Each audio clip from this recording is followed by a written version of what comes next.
Hello everyone, आज date है 23 जुलाई 2021 और द हिंदू न्यूज एनालिसिस में आपका स्वागत है। इस वीडियो में हम द हिंदू की इंपॉर्टेंट न्यूज़ को एग्जाम के पॉइंट ऑफ व्यू से डिस्कस करेंगे। इस न्यूज़पेपर की पीडीएफ का लिंक नीचे डिस्क्रिप्शन में दिया हुआ है या फिर आप direct Telegram channel volcano IAS academy को सर्च करके वहाँ से भी पीडीएफ को डाउनलोड कर सकते हो। फर्स्ट न्यूज मैप बेस्ड और आज हम नामीबिया के मैप को डिस्कस करने वाले हैं। अगर आप अफ्रीका कॉन्टिनेंट का मैप देखेंगे तो नामीबिया जो है उसके साउथ वेस्ट पार्ट पर सिचुएटेड है। नामीबिया न्यूज़ में क्यों है, क्यों हम डिस्कस कर रहे हैं नामीबिया के बारे में? हमारे सुप्रीम कोर्ट ने ग्रीन सिग्नल दिया है कि अफ्रीकन चीता को हम नामीबिया से ला करके इंडिया के सूटेबल प्लेसेज में इंट्रोड्यूस कर सकते हैं, इसीलिए नामीबिया न्यूज़ में है। और नामीबिया में चीता की पॉपुलेशन काफ़ी ज़्यादा पाई जाती है।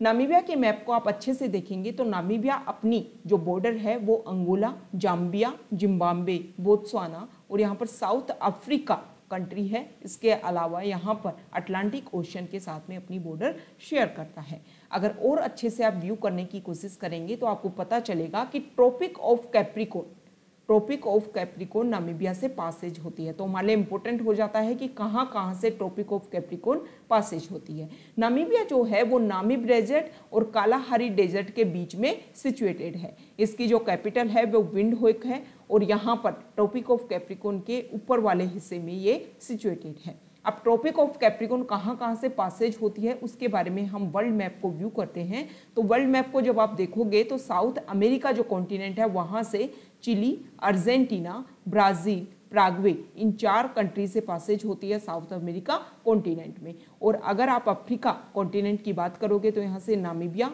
Botswana, south Africa, Mozambique 4 country और एक आइलैंड कंट्री है मेडागास्कर, वहाँ से पासेज होती है। और फिर ऑस्ट्रेलिया जो कॉन्टिनेंट है वहाँ से ट्रॉपिक ऑफ कैप्रिकॉर्न पासेज होती है। तो ये हमने नामीबिया के मैप को अच्छे से डिस्कस किया। अब हम द हिंदू की इंपॉर्टेंट न्यूज़ है उसको डिस्कस कर लेते हैं। द हिंदू में जो फर्स्ट न्यूज है फ्रंट पेज पर वो टोक्यो ओलंपिक्स को लेकर के है। टोक्यो ओलंपिक्स की शुरुआत हो गई है, 23 जुलाई से 8 अगस्त तक चलेंगे। हालांकि ये पिछले साल 2020 में होने वाले थे, लेकिन कोविड की वजह से इनको एक्सटेंड कर दिया गया। अब इस गेम के बारे में कुछ नंबर्स यहाँ पर देख लेते हैं। 339 स्पोर्टिंग इवेंट्स इसमें होंगे, 33 डिसिप्लिन्स, 42 वेन्यूज़, 11,200 एथलीट्स इसमें पार्टिसिपेट कर रहे हैं, जिसमें से 120 इंडियंस हैं। कुछ गेम्स हैं जिनका इसमें डेब्यू भी होगा, मतलब पहली बार खेले जाएंगे ओलंपिक्स में, जिसमें है karate, skateboarding, sport climbing and surfing. यहाँ पे अगर आप बात करो तो 206 नेशनल ओलंपिक कमेटी, मतलब इतने नेशनल से जो टीम है वो यहाँ पर पार्टिसिपेट कर रही हैं, जिसमें से रिफ्यूजी ओलंपिक टीम भी होगी। ओके, इंडियन जो कंटिजेंट है उसमें जो भी मेंबर्स हैं वो 18 डिसिप्लिन्स में पार्टिसिपेट करेंगे। मनप्रीत सिंह और मैरी कॉम जो है उसके जो ओपनिंग सेरेमनी होगी ओलंपिक की, उसके फ्लैग को बियरर करने वाली है। मतलब फ्लैग जो है, इंडिया का जो फ्लैग है उसको ये लेकर के जाएंगे ओपनिंग सेरेमनी में। इसका ये जो टोक्यो ओलंपिक्स हो रहे हैं उनका ऑफिशियल मैस्कट है मिराई टोआ। यहाँ पर टोक्यो ओलंपिक्स की अगर हम बात करें, जो टोक्यो ओलंपिक्स में जो भी मेडल दिए जाने वाले हैं वो रिसाइकल्ड इलेक्ट्रॉनिक वेस्ट से तैयार किए गए हैं। टोक्यो ओलंपिक्स का ये 32 संस्करण है ओलंपिक का, और दूसरी बार ऐसा हुआ है कि ओलंपिक ने इनको होस्ट किया है। इससे पहले 1964 में भी जापान की जो कैपिटल है उन्होंने इस गेम्स को होस्ट किया था। सबसे ज़्यादा जो मेडल हैं वो स्विमर, यूएस के स्विमर हैं माइकल फेल्प्स, उनके पास सबसे ज़्यादा मेडल हैं, 28 मेडल्स ओलंपिक में। और Abhinav Bindra is the lone individual gold medallist from India, India से एकमात्र गोल्ड मतलब इंडिविजुअल गोल्ड मेडल हासिल करने वाले अभिनव बिंद्रा हैं। तो ये टोक्यो ओलंपिक्स काफ़ी इंपॉर्टेंट इवेंट्स हैं। देखना होगा कि इंडिया इसमें कितने मेडल जीतता है। लास्ट संस्करण की अगर हम बात करें 2016 ब्राज़ील में रियो डी जेनेरियो में हुआ था और इंडिया ने वहाँ पर 2 मेडल हासिल किए थे, एक ब्रोंज और एक वहाँ पर सिल्वर मेडल था। सिल्वर मेडल PV सिंधु और जो ब्रोंज मेडल था वो साक्षी मलिक ने हासिल किया था। द हिंदू की सेकेंड न्यूज़ है, दिल्ली के CM हैं अरविंद केजरीवाल। उनको दिल्ली हाई कोर्ट ने बोला है कि देखो लास्ट ईयर पेंडेमिक की जब शुरुआत हुई थी 2020 में, तो आपने ये बोला था कि जो भी किराएदार अपना रेंट देने में मतलब एक तरीके से उनके पास में पावर ही नहीं है, इतना पैसा ही नहीं है कि वो अपना रेंट चुका सके। तो इसको लेकर के चीफ मिनिस्टर अरविंद केजरीवाल ने प्रॉमिस किया था एक प्रेस कॉन्फ्रेंस में कि गवर्नमेंट उनका रेंट पे करेगी। अब दिल्ली हाईकोर्ट ने उनको याद दिलाया है कि आप अपने प्रॉमिस को कंप्लीट करो, क्योंकि आपने जो प्रॉमिस किया था वो किसी इलेक्शन रैली में नहीं की थी, आपने प्रेस कॉन्फ्रेंस करके प्रॉमिस किया था कि पूरा जो लोग हैं उनके रेंट को हम पे करेंगे, तो अब आपको पे करना चाहिए।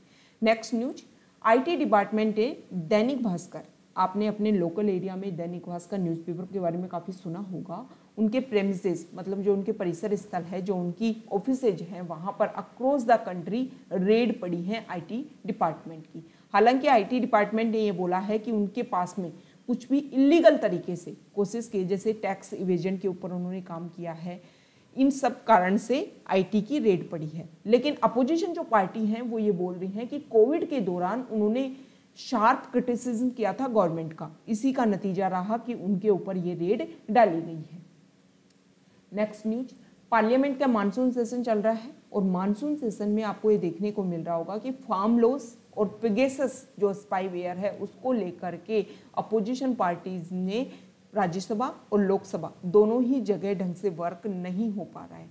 देखो इससे क्या होता है, वैसे ही कोविड की वजह से पार्लियामेंट की जो मीटिंग्स है वो काफ़ी कम हो पा रही है, और पार्लियामेंट का काम क्या है, यहाँ आकर के वर्क किया जाए। अगर यहाँ पर सिर्फ विरोध प्रदर्शन चलता रहा, हालांकि ऐसा नहीं है कि विरोध नहीं किया जाना चाहिए, लेकिन वर्क जिस काम के लिए पार्लियामेंट बनी है उस काम को भी करना आवश्यक है, नहीं तो पार्लियामेंट की जो एक वर्किंग पावर है वो काफ़ी ज़्यादा इफेक्ट होगी। जो एक रिजल्ट निकल करके आना चाहिए पार्लियामेंट से वो निकल करके ही नहीं आएगा, और जब पार्लियामेंट में ही वर्क नहीं होगा तो डेमोक्रेसी के लिए काफ़ी हानि पहुंचाने वाली चीज़ें ये होने वाली हैं।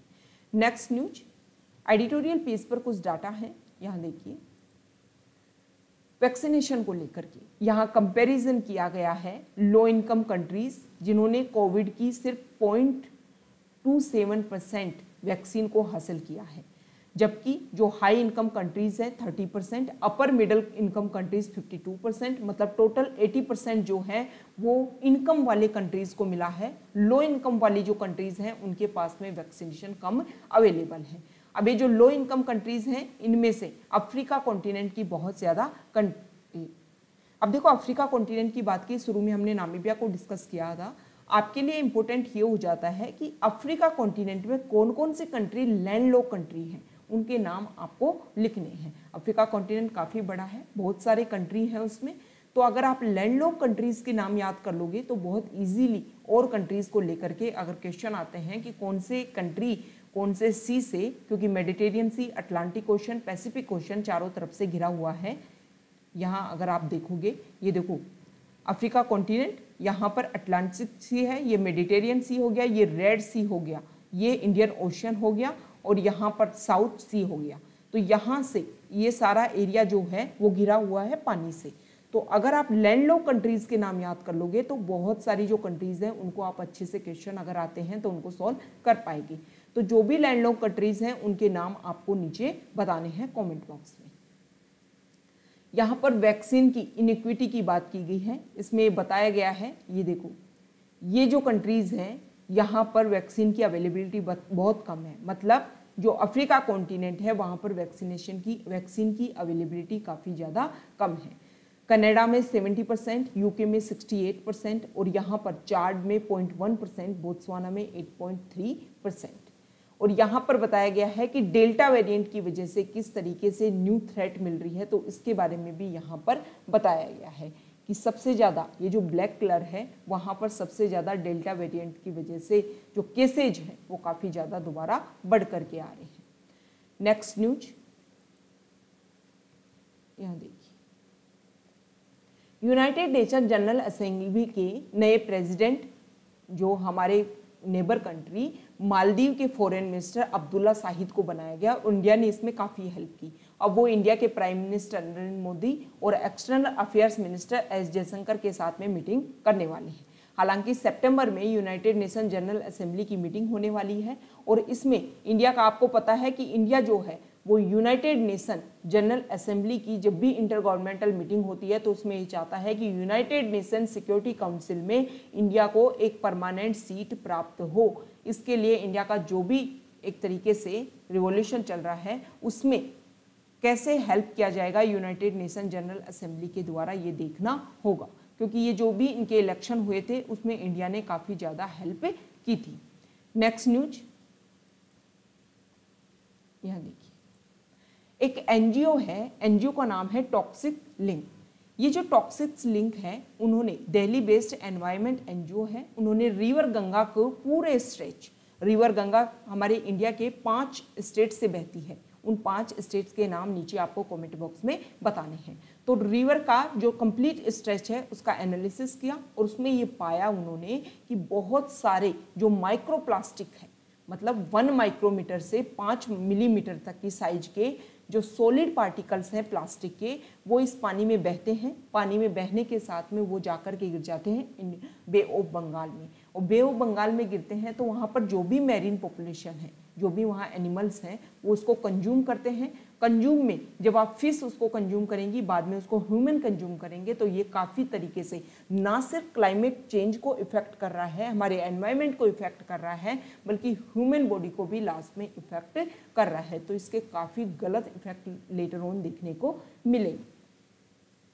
देखो इस आर्टिकल में ये भी बताया गया है कि हमारे जो गंगा रिवर है उसको क्लीन करने के लिए national mission for clean Ganga, Namami Gange, बहुत सारी इनिशिएटिव चलाए गए, लेकिन रिजल्ट जो है वो ज़्यादा अच्छा निकल करके नहीं आया।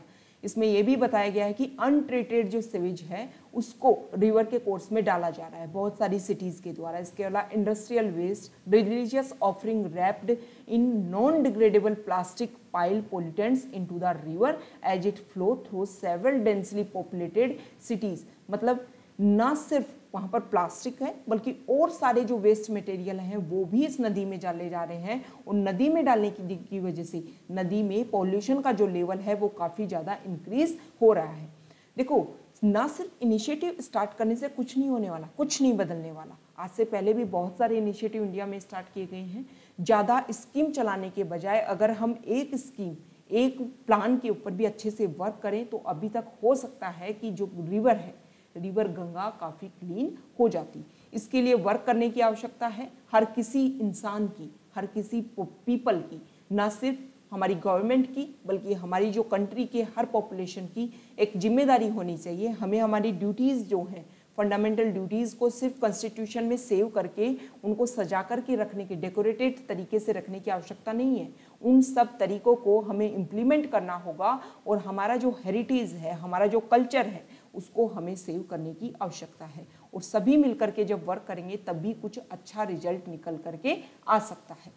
नेक्स्ट न्यूज देखो, हाई कोर्ट ने सेंटर को एक नोटिस दिया है आईटी रूल्स के खिलाफ में। आईटी रूल्स के खिलाफ में एक पिटीशन फाइल हुई और इस पिटीशन में ये बोला गया कि आईटी रूल्स 2021 के जो रूल 3 और रूल 4 हैं वो एक तरीके से गवर्नमेंट को ज़्यादा पावर्स देते हैं कि आप अपनी जो यहाँ पर पॉपुलेशन है उसके ऊपर आप रेगुलर कांस्टेंट सर्विलेंस कर सकते हो, और जो भी सोशल मीडिया के ऊपर गवर्नमेंट के पास इतनी पावर है, एक्सेसिव पावर दे दी गई है कि प्लेटफॉर्म के ऊपर जो भी स्पीच डाले जाते हैं या जो भी ऐसा लगता है कि ये नेशनल इंटरेस्ट के खिलाफ है, उनको वॉलंटरली रिमूव किया जा सकता है उस कंटेंट को। तो इसी को लेकर के हाई कोर्ट में पिटीशन फाइल की गई है कि सेंटर के पास में इतनी पावर दी गई है।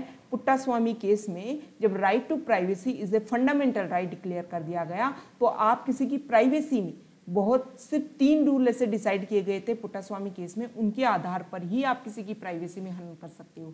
ऐसा नहीं है कि आप अपनी गवर्नमेंट को बचाने के लिए किसी की प्राइवेसी में भी एंटर कर दोगे। नेक्स्ट न्यूज यहाँ देखिए, देखो पिगेसस स्पाईवेयर, इसके लिए सुप्रीम कोर्ट में एक पिटीशन फाइल की गई और इसमें बोला गया है कि एक एसआईटी स्पेशल इन्वेस्टिगेशन टीम बनाई जाए।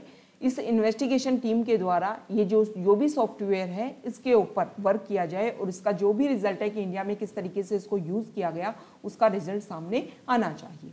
नेक्स्ट न्यूज, हमारे पीएम ने अनाउंस किया है कि गवर्नमेंट जो है कोविड की वजह से जो भी बच्चे जिन्होंने अपने पेरेंट्स को खोया उन बच्चों के लिए अच्छे से वर्क करने की कोशिश कर रही है। प्राइम मिनिस्टर ने बोला कि ना सिर्फ सेंट्रल गवर्नमेंट बल्कि जो स्टेट गवर्नमेंट है वो भी इसमें वर्क कर रही है। जैसे सेंट्रल गवर्नमेंट ने काम किया, कॉर्पस फंड है उसको सेटअप किया, एजुकेशन जो रिक्वायरमेंट है उसको इंश्योर करेंगे, हेल्थ एंड सोशल सपोर्ट दिया जाएगा। इसके अलावा बहुत सारे स्टेट गवर्नमेंट है वो भी इस तरीके का काम कर रहे हैं। महाराष्ट्र ने कोशिश की है, गवर्नमेंट 10 करोड़ रुपए इस स्कीम में लेकर के आई है और जो बच्चे हैं जिन्होंने अपने पेरेंट्स को खो दिया है उनको बहुत सारी सपोर्ट दी जाएगी। दिल्ली सीएम के द्वारा एक स्कीम लॉन्च की गई, कोविड-19 मुख्यमंत्री कोविड-19 परिवार आर्थिक सहायता योजना। इसमें 50,000 रुपए दिए जाएंगे वन टाइम कंपनसेशन के आधार पे और 2,500 रुपए हर महीने दिए जाएंगे जब तक कि वो बच्चा 25 साल का ना हो जाए। और इस स्कीम के तहत फ्री एजुकेशन भी दी जाने वाली है।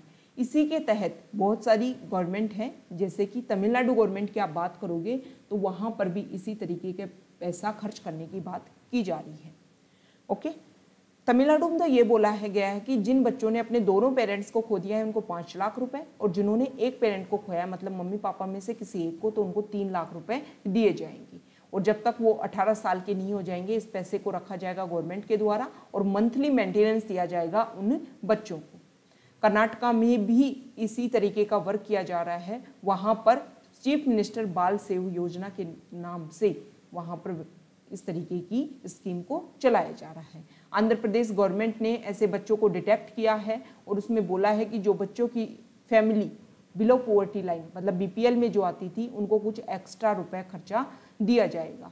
इसके अलावा आप तेलंगाना की बात करो, केरला की बात करो, केरला में ये बोला गया है, केरला में भी इस तरीके के बच्चों की जांच की गई और उनमें ये बोला गया कि जिन्होंने भी women and child development department के द्वारा डाटा इकट्ठे किए गए वहाँ पर जिन्होंने भी अपने पेरेंट्स को खो दिया उनके तहत उनके लिए वर्क किया जाएगा। स्पेशली वहाँ पर कोई स्पेशल कोई स्कीम नहीं बनाई गई है। देखो सॉरी, तेलंगाना में कोई स्पेशल पॉलिसी नहीं बनाई गई है, लेकिन जो पहले से जो पॉलिसी आ रही है जिनकी वजह से वो बच्चों को सेव करते हैं, बच्चों की जो भी सिक्योरिटी है उसको इंश्योर करने की वर्क करते हैं, उसी स्कीम के तहत इन बच्चों के ऊपर भी वर्क किया जाएगा। तो ये देखो स्कीम जो है ना ये आपको नाम याद होने चाहिए। जैसे दिल्ली की स्कीम का नाम आप याद कर लो। मेंस आंसर राइटिंग में आप इनका यूज़ कर सकते हो कि कोविड के दौरान सेंट्रल गवर्नमेंट और स्टेट गवर्नमेंट ये चीज़ें आपको क्या दिखाती हैं, फेडरलिज्म दिखाती हैं कि सेंटर और स्टेट दोनों के दोनों वर्क कर रहे हैं किसी भी पेंडेमिक से निपटने के लिए। तो इनका आप यूज़ कर सकते हो मेंस आंसर राइटिंग में। गवर्नमेंट ने एक पोर्टल भी बनाया है कि जिन भी बच्चों को आप जानते हो जिन्होंने अपने पेरेंट्स को खो दिया है कोविड-19 की वजह से, तो सिटीजन हेल्प कर सकते हैं। उन बच्चों की जो भी डिटेल्स हैं उनको आप शेयर कर सकते हो या उनको इसकी डिटेल के बारे में बता सकते हो ताकि बच्चे जा करके या फिर उनके कोई भी जो रिलेटिव हो जा करके इस पोर्टल में उनको रजिस्टर कर सके ताकि ये सारी सुविधाएं उनको अवेल हो पाए। नेक्स्ट न्यूज यहाँ देखिए, फॉरेन पेज से न्यूज है। इजराइल ने बोला है कि इजराइल की कंपनी एनएसओ, इसी का तो है ये पेगासस स्पाईवेयर। इजराइल ने एक कमीशन अपॉइंट किया है। इजराइल ने बोला है कि हमने हमारा जो स्पाईवेयर है, हमारा जो पेगासस स्पाईवेयर है उसका किस तरीके से मिसयूज किया गया इसकी जानकारी हासिल की जाएगी। किस किस कंट्री को हमने बेचा, इजराइल की गवर्नमेंट की सहमति ले गई जब एनएसओ कंपनी ने किसी भी कंट्री को इसको बेचा। और किसके आधार पर बेचा इसके आधार पर कि वो जो कंट्री है वो अपने पर्सनल इंटरेस्ट को, कंट्री का जो इंटरेस्ट है, कंट्री की जो सिक्योरिटी है उसको सेव करने का काम करने के लिए इस पेगासस स्पाईवेयर को यूज़ करेगी। हालांकि इसका गलत तरीके से यूज किया गया है, अब इसके बारे में जानकारी हासिल की जाएगी। देखो दलाई लामा के जो बिल्कुल क्लोज जो साथी हैं उनके ऊपर भी इस स्पाईवेयर लिस्ट में उनका नाम है, मतलब उनके ऊपर भी इसका यूज किया गया है। नेक्स्ट न्यूज यहाँ पर देखिए, बिजनेस पेज पर न्यूज है। हमारे जो आरबीआई है, आरबीआई प्लान कर रहा है कि जल्दी से जो डिजिटल करेंसी है उसके लिए काम शुरू करे। आरबीआई के जो डिप्टी गवर्नर है टी रविशंकर, उन्होंने थर्सडे को जब सेंट्रल बैंक की खुद की मतलब एक डिजिटल करेंसी हो इसके लिए उन्होंने बोला है। देखो आरबीआई पायलट के आधार पर मतलब पहले कुछ एरियाज में इसको यूज करेगी, थोक और रिटेल मतलब होलसेल और रिटेल दोनों ही एरिया में डिजिटल करेंसी को शुरू करने की तैयारी कर रही है। डिप्टी गवर्नर ने ये बोला कि जो हमारे कंज्यूमर्स हैं उनको सरकारी गारंटी वाले, मतलब गवर्नमेंट की गारंटी होनी चाहिए डिजिटल करेंसी में। इस तरीके के जो उतार चढ़ाव है, मतलब अप्स एंड डाउन बहुत ज़्यादा आपको डिजिटल करेंसी में देखने को मिलेगा, तो उससे बचाने के लिए ये अपनी डिजिटल प्लान लेकर के आ रहे हैं। ठीक है, आप यहाँ पर अगर बात करोगे CBDC, जो CBDC होता है, इसकी अगर हम बात कर ले, central bank digital currency. Digital currency का पूरा नाम है CBDC, और कोई भी देश का जो सेंट्रल बैंक है उसे जारी करता है, और जिस कंट्री की जो गवर्नमेंट होती है उससे भी इसको गारंटी, उससे भी इसको मान्यता प्राप्त होती है। उस कंट्री का जो सेंट्रल बैंक है उसके बैलेंस शीट में शामिल होता है, और सबसे स्पेशल बात जो इसकी ये है कि इसे देश की सॉवरिन करेंसी में भी बदला जा सकता है। भारत के मामले में आप इसे डिजिटल रुपया कह सकते हैं। डिजिटल करेंसी दो तरीके की होती है, रिटेल और होलसेल। जो रिटेल करेंसी होती है उसका यूज़ जो है वो नॉर्मल पॉपुलेशन या फिर कंपनी करती हैं, और होलसेल डिजिटल करेंसी का जो यूज़ है वो फाइनेंशियल जो ऑर्गेनाइजेशन है उनके द्वारा किया जाता है। जो डिप्टी गवर्नर है शंकर, उन्होंने ये बोला कि CBDC के तहत जो हमारे कंज्यूमर्स हैं उन्होंने डिजिटल करेंसी में बहुत ज़्यादा इनस्टेबिलिटी देखी है, जिसकी वजह से काफ़ी फियर उनमें बढ़ गया है, क्योंकि ये जो डिजिटल करेंसी है अभी तक इसको कोई भी गवर्नमेंट गारंटी नहीं मिली हुई है। तो ये कोशिश की जा रही है कि RBI खुद की डिजिटल करेंसी लेकर के आए, क्योंकि डिजिटल करेंसी में काफ़ी यूज़ होने लग गया है, लोग काफ़ी यूज़ करने लगे हैं डिजिटल करेंसी का, इसीलिए RBI को लाने की आवश्यकता है डिजिटल करेंसी। तो ये आज का हमारा डिस्कशन था। Okay, thank you.